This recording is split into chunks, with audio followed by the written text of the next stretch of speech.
जी अस्सलाम वालेकुम दोस्तों, देखिए लोग आबशार पर नहाते हुए मस्ती करते हुए, ये देखिए इंतहाई खूबसूरत आबशार डिस्ट्रिक्ट खरमिंग गिलगित बल्तिस्तान। ये देखिए, ये सैकड़ों फोटो पर से, ये ताहद निगाह ये ऊपर से, ये देखिए,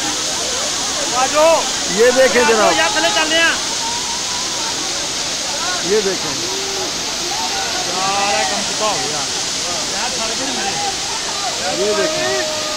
ये देखें, ये लोग विजिटर यहाँ पर आए हुए हैं।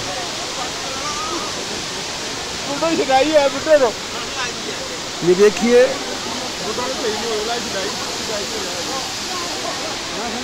ये टूरिस्ट हज़रात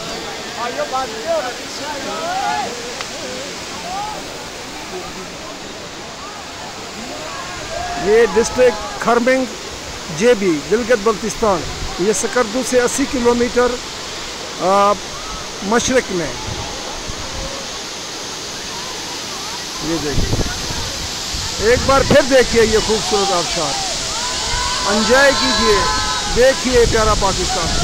पाकिस्तान में इससे ज़्यादा खूबसूरत आबशार कहीं भी नहीं, कहीं भी नहीं है।